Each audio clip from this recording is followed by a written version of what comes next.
नमस्कार मित्रों, एक बार फिर हाजिर हैं आपके सामने। और आज से नवरात्रों की शुरुआत हो चुकी है दोस्तों। ये 9 दिन शक्ति के नाम,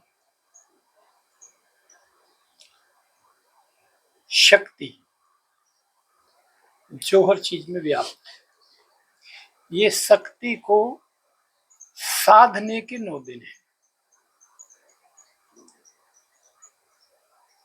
ये ऐसा समझिए कि हम ये समझें भाई कोई बहुत बड़ी तप या सिद्धि कर रहे हैं, नहीं। आप अपने आप को निरोग बनाने की एक 9 दिन की विधि कर रहे हैं। जिन लोगों को थोड़ा ऐसा लगता है या कहूँ मैं नास्तिक हैं, आस्था में थोड़ा सा कम उनका विश्वास है, तो भी वो ये 9 दिन फॉलो करें। आस्था न सही, स्वास्थ्य ही सही। आप अपने स्वास्थ्य के प्रति तो जागरूक होंगे, और मेरा ऐसा मानना है कि स्वास्थ्य को लेके तो कोई भी आदमी ऐसा नहीं होगा जो स्वस्थ रहना ना चाहे, चाहे वो कोई भी हो, कुछ भी उसके विचार हो, किसी को वो मानता ना मानता हो, अलग बात। अपने आप को तो मानता है। तो दोस्तों, ये ऐसा समझ लीजिए कि ये 9 दिन अब आपको चार्ज होना है। अगर आप 9 दिन अच्छी तरीके से चार्ज हो गए, तो आने वाले मौसम, उसके बाद आने वाला टाइम, उसके बाद आने वाले मौसम, यानी कि ये चक्र जब वापस आप अगले साल यहीं आओगे, अगर ये 9 दिन फॉलो किए आपने नियम से। नियम क्या है? ये 9 दिन में हर दिन आपको एक अपनी कमी को ढूंढना है और उसको याद करना है। शरीर के प्रति जो आपकी लापरवाही है, उन कमियों की बात कर रहा हूँ कि वो आज से हम नहीं करेंगे। ये पढ़ लेते हैं, उसको आज से दूर कीजिए। कल दूसरी गलती। इस तरीके से आप अपने शरीर के प्रति जो आप गलतियां कर रहे हैं, वो आपको कहीं जाने की जरूरत नहीं, आपको पता है, सब जानते हैं आप, सब मालूम है आपको। कोई और कहेगा तो आप बुरा मान जाएंगे। इसलिए आप अपने आप से ही, अपने मन में, और आपको मालूम है हम क्या गलतियां करते हैं, उनको छोड़ने का निश्चय कीजिए।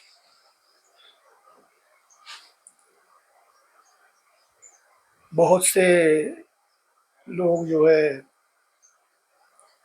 गलतियां तो नहीं छोड़ना चाहते, गलतियों के ऊपर जो है ना लेपन करते रहते हैं। कुछ हम बाजारिक चीजें मिलने वाली स्वास्थ्यवर्धक जो भी है, बहुत वीडियो आजकल चलते हैं, सब है, उनका सहारा लेते रहते हैं, लेकिन वो ये याद नहीं रखते कि तुमको कोई दूसरा कैसे ठीक कर सकता है। अगर तुम खुद अपने आप को ठीक करना ही नहीं चाहते, तो दूसरा कर कैसे सकता है? तो ये 9 दिन अपने आप से बात कर रहे। अगर आप ये 9 दिन अपनी उन कमियों को, खान पान को दुरुस्त करेंगे, 9 दिन फिट रहना है, ये समझ लीजिए आप।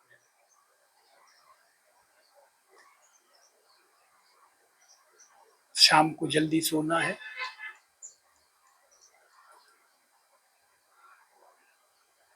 मोबाइल से थोड़ी दूरी बनानी है। दूरी का मतलब है लेट नाइट। वैसे तो जो है ना, मोबाइल ऐसी चीज हो चुकी है कि इससे तो दूरी बनाना असंभव है, नामुमकिन। कोई बात नहीं, चलिए जमाने के साथ, रहिए इसके साथ भी, लेकिन आप कितने दिन इसके साथ चल सकते हैं?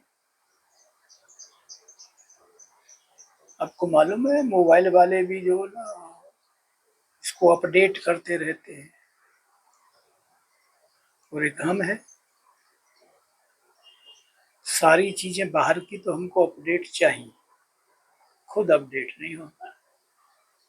खुद को भी हम मोबाइल के भरोसे छोड़ देते हैं, ये मोबाइल ही हमको अपडेट करेगा। मैंने देखा है लोग अपडेट होने का मतलब वो समझते हैं कि दुनिया में कहाँ क्या हो रहा है ये जानकारी मोबाइल से हमें मिलेगी, हम अपडेट हो जाए। तुम्हारे भीतर क्या हो रहा है उसकी तो तुमको जानकारी है नहीं। पता चलता है अभी बैठे हुए थे भाई साहब, ये क्या हुआ, बोले लेट हो गए।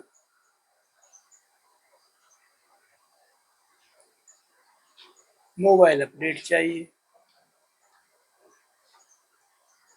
अपनी जो है कोई चिंता ही नहीं है। तो कुल मिला के ये 9 दिन खुद को अपडेट कीजिए, अपने नेटवर्क को स्ट्रॉन्ग करिए, अपने माइंड का डेटा बेटा ठीक कीजिए, इस मोमेंट में से बहुत सी चीजें डिलीट कीजिए।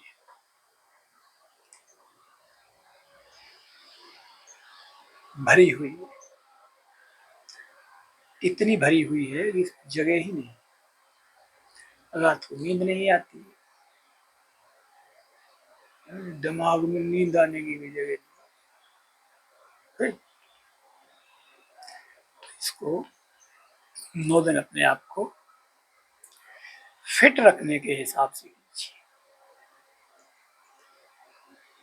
और अगर आप आस्तिक हैं तो आप उस डर से कीजिए।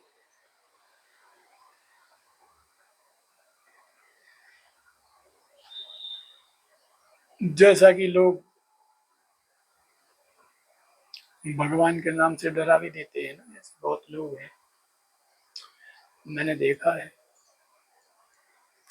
उनके पास कोई बढ़िया साधु आ जाए, उसको हम साधु नहीं कहते हैं, वो साधु लोग हैं जो भेष बना के घूमते हैं और आपकी आंखों में डाल के आके 4 डायलॉग आपको चिपकाएगा,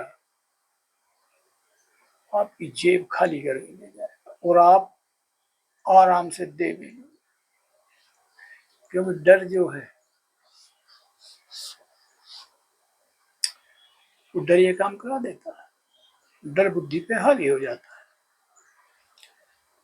तो डर से नहीं, मन से कीजिए, और उस शक्ति पे, जो परम शक्ति है उस पे एहसान नहीं, अपने आप पे एहसान कीजिए। उसका कुछ बिगड़ने वाला नहीं है, कीजिए या मत कीजिए, अपने आप पे तरस खाइए, कीजिए, क्योंकि वो शक्ति आपके अंदर है, उसको जागृत कीजिए। उस पे धूल जमा है, उस धूल को हटाइए 9 दिन में। यही कह सकता हूँ, ज्यादा तो मुझे पता है नहीं। और ये गीता का 11वां अध्याय था पिछले वीडियो में, सैटरडे को, तो अध्याय लंबा हो गया था क्योंकि विस्तार से था, तो जो बाकी रह गया था उसको आज पूर्ण करते हैं। तो उसमें आपने देखा कि भगवान कृष्ण को अर्जुन ने अपना असली विराट दिखाने के लिए कहा, बोले भगवान बड़ी तीव्र इच्छा है संपूर्ण दर्शन हो जाए। और जब भगवान विराट रूप में आए तो धरती के सभी प्राणी घबरा गए, अर्जुन भी घबरा गया, हाथ जोड़ के प्रार्थना करी, भगवान वापस ऐसे ही हो जाइए जैसे मैं आपको देखता हूँ, ये सब कुछ देखना मेरे बस। फिर भी जो है ना उन्होंने सब कुछ दिखा दिया और देख लिया। आगे ओम परमात्मा ने आप आदि देव सनातन पुरुष तथा दृश्य जगत के परम आश्रय हैं। आप सब कुछ जानने वाले हैं, आप ही सब कुछ हैं जो जानने योग्य है। आप भौतिक गुणों से परे परम आश्रय हैं। हे अनंत रूप, यह संपूर्ण दृश्य जगत आपसे व्याप्त है।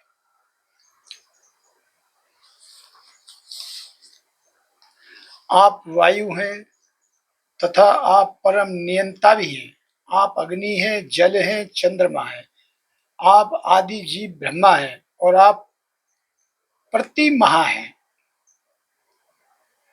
आप प्रति महा, दादा के भी दादा, पितामह के भी पितामह।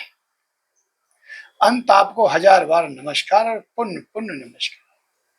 भगवान की वायु का कहा गया है क्योंकि वायु सर्वव्यापी होने के कारण समस्त देवताओं का मुख अधिष्ठाता है। हे अर्जुन, कृष्ण को प्रति महा कहकर संबोधित करता है क्योंकि वे विश्व के प्रथम जीव ब्रह्मा के भी पिता हैं। ब्रह्मा से हम सबकी उत्पत्ति है, उनके भी पिता हैं। ब्रह्मा भी जो है उनकी नाभि से उत्पन्न हुए थे। आपको आगे पीछे तथा चारों ओर से नमस्कार है। हे असीम शक्ति, आप अनंत पराक्रम के स्वामी हैं, आप सर्वव्यापी हैं, अंत आप सब कुछ हैं। कृष्ण के प्रेम से अभिभूत उनका मित्र अर्जुन सभी दिशाओं से उनको नमस्कार कर रहा है। वह स्वीकार करता है कि कृष्ण समस्त बल तथा पराक्रम के स्वामी हैं, युद्ध भूमि में एकमात्र, समस्त योद्धाओं से कहीं अधिक श्रेष्ठ है। आपके समक्ष जो भी आता है, चाहे वह देवता ही क्यों न हो, भगवान वह आपके द्वारा ही उत्पन्न है। आपको अपना मित्र मानते हुए मैंने हठपूर्वक आपको हे कृष्ण, हे यादव, हे सखा जैसे संबोधनों से पुकारा है, क्योंकि मैं आपकी महिमा को नहीं जानता था। मैंने मूर्खतावश यह प्रेम बस में जो भी कुछ किया, कृपया करके उसके लिए मुझे क्षमा कर दें। यही नहीं, मैंने कई बार आराम करते समय एक साथ लेटे हुए या साथ साथ खाते या बैठे हुए, कभी अकेले तो कभी अनेक मित्रों के समक्ष आपका अनादर किया है। अच्युत, मेरे इन समस्त अपराधों को क्षमा कर। देखिए, जब विराट रूप के दर्शन कर लिए अर्जुन ने, तो अर्जुन को भयंकर डर हुआ कि बोले भाई चलो, भगवान मानता था, भगवान मान के ही उनको जो है ना उनके लिए समर्पित था, लेकिन इतनी गहराई से नहीं जानता। और फिर वो रूप, दहशत उत्पन्न होगी। बोले महाराज, हम दोनों सखा रहे हैं, कभी मजाक में भी मैंने कुछ कह दिया है आपको, बात होगा जो बुरा मत मान, उनके लिए माफ कर देना। क्योंकि भय उत्पन्न हो गया। जब आदमी को हकीकत पता चल जाती है तो फिर जो है ना बात कुछ और हो जाती है।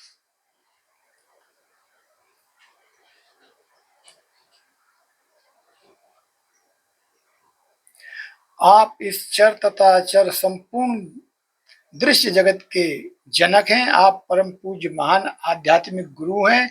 न तो कोई आपके तुल्य है, न ही कोई आपके समान हो सकता है। हे अतुल शक्ति वाले प्रभु, भला तीनों लोकों में आपसे बढ़कर कोई नहीं हो सकता। अब तो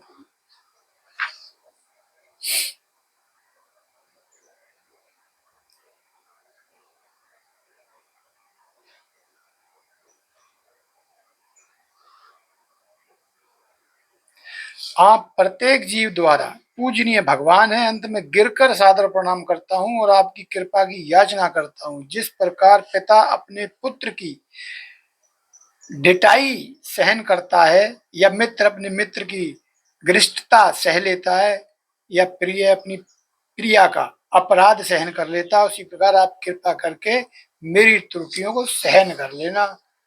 महाराज, जो भी गलती है अब ऐसे समझ के जो ना माफ कर देना, दिल पे मत लगा, दिल पे मत लगा लेना। पहले कभी न देखे गए आपके इस विराट रूप का दर्शन करके मैं पुलकित हो रहा हूँ, किंतु साथ ही मेरा मन भयभीत हो रहा है। अंत आप मुझ पर कृपा करें और हे देवेश जगन निवास अपना पुरुषोत्तम भगवान रूप पुण्य दिखाएं। महाराज, अब हमारा जो टेंशन भरा हो गया, वापस आ जाइए अपने उसी रूप में। हे विराट रूप, हे सहस्त्रभुज भगवान, मैं आपके मुकुटधारी चतुर्भुज रूप का दर्शन करना चाहता हूँ, जिससे आप अपने चारों हाथों में शंख चक्र गदा तथा पद्म धारण किए हुए, मैं उसी रूप को देखने की इच्छा करता हूँ।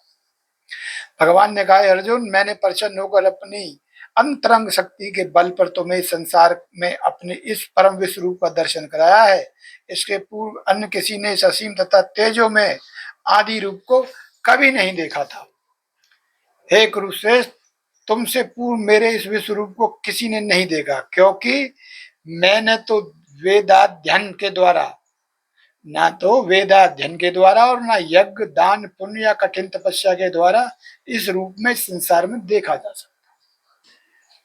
भाई, इस रूप की तो कोई कामना ही नहीं करता, कोई इस रूप के लिए तो कोई यज्ञ तप धन ऐसा बना ही नहीं है कि भैया आप जो ना इस रूप को देखने के लिए ये यज्ञ करो तो मैं इस रूप में आ जाऊंगा। नहीं, तुम मेरे इस भयानक रूप को देखकर अत्यंत विचलित एवं मोहित हो गए हो। अब इसे समाप्त करता हूँ। मेरे भक्त, तुम समस्त चिंताओं से पूर्ण मुक्त हो जाओ। तुम शांत चित्त से अब अपना इच्छित रूप देख सकते हो। संजय ने धृतराष्ट्र से कहा। अर्जुन से इस प्रकार कहने के बाद भगवान कृष्ण ने अपना असली चतुर्भुज रूप प्रकट किया और अंत में वो दो भुजाओं वाले अपना पुराने रूप में, जिससे अर्जुन जो ना पहले भयभीत हो रहा था, वो भय दूर करने के लिए उनको धीरे बताया और उसी रूप में आ गए। जब अर्जुन ने कृष्ण को अपने आदि रूप में देखा तो कहा, जनार्दन, आपने सती सुंदर मानवीय रूप को देखकर अब मैं चित्त हूँ। मैंने अपनी प्राकृत अवस्था प्राप्त कर ली है। महाराज, अब मैं जो है ना अपनी पहले जैसी अवस्था में आप आ पाया हूँ, और अब तक तो मामला जो है ना सुन में अटक गया था। श्री भगवान ने कहा, अर्जुन, तुम मेरे जिस रूप को इस समय देख रहे हो उसे देख पाना अत्यंत दुष्कर है। यहाँ तक कि देवता भी इस अत्यंत रूप को देखने की ताक में रहते हैं। चतुर्भुज रूप में जो उस विराट रूप से उस चतुर्भुज रूप में आए हैं, उनकी बता रहे। न हम वेदन तमसा न दाने न चेत जया साक्य विधो दृष्टम दृष्टवानिश माँ यथा। था तुम अपने देव नेत्रों से जिस रूप का दर्शन कर रहे हो उसे न तो वेद ध्यान से, न कठिन तपस्या से, न दान से, न पूजा से ही जाना जा सकता है। कोई इन साधनों के द्वारा मुझे इस रूप में नहीं देख सकता। तो दोस्तों, ये हमारा 11वां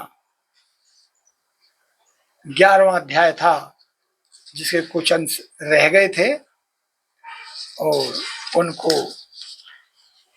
पूरा किया है हमने। हे अर्जुन, जो व्यक्ति सकाम कर्म तथा मनोधर्म के कल्पस में कलमश से मुक्त होकर मेरी शुद्ध भक्ति में तत्पर रहता है, जो मेरे लिए ही कर्म करता है, जो मुझे ही जीवन लक्ष्य समझता है, प्रत्येक जीव से मैत्री भाव रखता हूँ और निश्चय ही मुझे प्राप्त होता। बस देखिए, विश्वास रखिए, तो भगवान तो कह रहे हैं मैं तो उनको मित्र ही समझता हूँ, तो हो जाइए जनाब। भगवान नहीं कह रहे आपसे कि आप कोई यज्ञ करें, बस विश्वास रखें, उसका नाम ले, कोई भी अपनी मनोदशा से आप उसको भक्त बन के पूजना चाहें तो भक्त बन के पूछें। आप उनके साथ मित्रों जैसा व्यवहार करना चाहें तो मित्र भी अर्जुन जैसे, आज के जैसे नहीं कि शाम हुई और मित्र ने मित्र को फोन किया, मित्र क्या कर रहे? बोले घर पे आराम कर रहा हूँ यार। अरे बोले यार बोले नहीं यार थोड़ी टेंशन। अरे तुम्हें टेंशन की दवा है मेरे पास, अभी तेरी टेंशन मिटा देता हूँ। और फिर दो दो पैक हो जाए, वो भी मित्र है जो खुद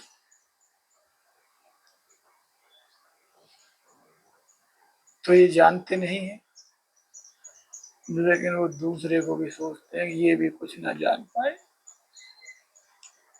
अगर मैं 2 दिन जिंदा रहता हूँ तो ये भी 2 ही रहना चाहिए, ये 2.5 ना जी जाए, इसका इंतजाम करते चलो।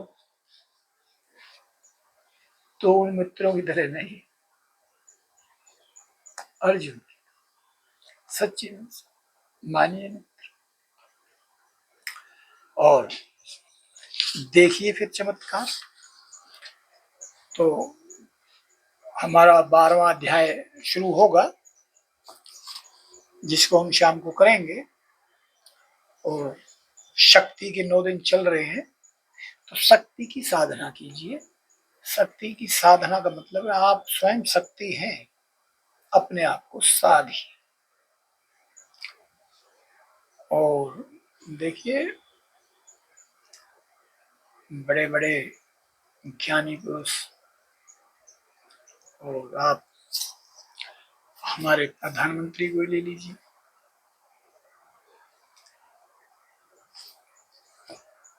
हमारे नवरात्रों में देखते हैं तो वो क्या मांगते नहीं, उन्हें तो कोई जरूरत नहीं मांगनी, अपने आप को साधते। 75 साल की उम्र में भी देखिए, ये अपने आप को साधने का ही फल है।